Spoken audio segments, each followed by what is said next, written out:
आज पढ़ेंगे लंबवृत्तीय बेलन के पृष्ठीय क्षेत्रफल एवं आयतन। लेकिन इस प्रश्नावली में आपके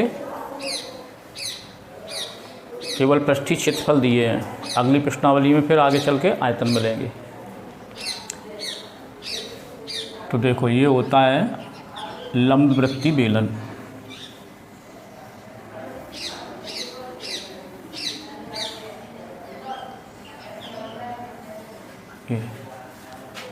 जिसके इनको कहते हैं शीर्ष और निचले भाग को कहते हैं, निचले सिरे को आधार।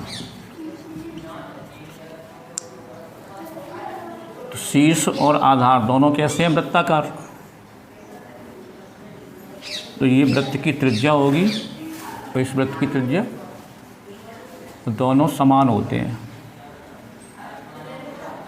तो यहाँ से यहाँ तक होगा जी व्यास, ये होगा व्यास, और ये बेलन की होगी ऊंचाई यानी h, और इसे कहेंगे r। तो ये है आपका लंबवृत्तीय बेलन, लंबवृत्तीय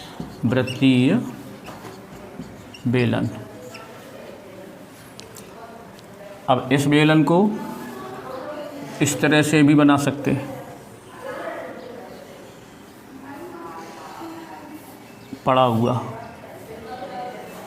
तो ये वर्टिकली और ये हॉरिजॉन्टली। तो इस तरह से भी बेलन को बना सकते हैं। तो ये ऊंचाई को L बोल देंगे, लंबाई, और ये त्रिज्या जो की तो रहेगी।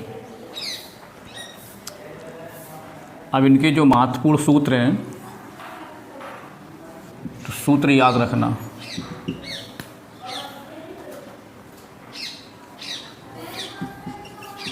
तो बेलन का आधार बराबर बेलन का शीर्ष, ये दोनों बराबर होंगे। तो आधार की परिमाप यानी आधार की परिमाप यानी वृत्त की परिधि, वृत्त की परिधि के बराबर होगी। तो कितना होगा? 2 पाई r या d पाई, व्यास इंटू पाई। तो आधार हो या शीर्ष हो, एक ही बात है। देखो, कभी मिलेगा आपको आधार का क्षेत्रफल। तो आधार का क्षेत्रफल माने वृत्त का क्षेत्रफल। तो वृत्त का क्षेत्रफल पाई r स्क्वायर, तो आधार का क्षेत्रफल होगा। आप बेलन का पृष्ठीय क्षेत्रफल कहें, बेलन का पृष्ठीय क्षेत्रफल। तो पृष्ठीय, अब यहाँ वक्र नहीं कहा या पार्श्व नहीं कहा, पार्श्व यानी बाहर बाहर का, और संपूर्ण नहीं कहा।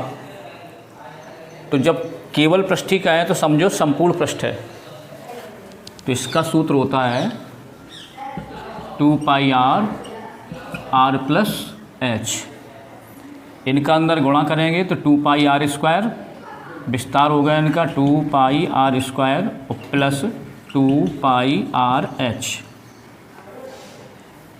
तो यानी कि दो क्षेत्रफल, निचले सिरे का ऊपरी सिरे के क्षेत्रफल और प्लस वक्र पृष्ठ यानी बाहर बाहर का, यानी पार्श्व पृष्ठीय क्षेत्रफल, मिलके बनेंगे संपूर्ण पृष्ठीय क्षेत्रफल। तो बेलन का पार्श्व या वक्र पृष्ठीय क्षेत्रफल, तो ये होगा 2 पाई r h। और बेलन के आयतन, बेलन का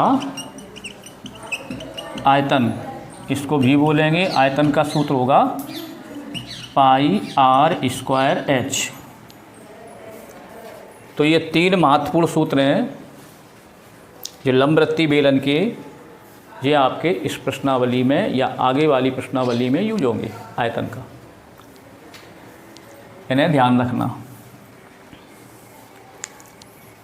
नोट करो।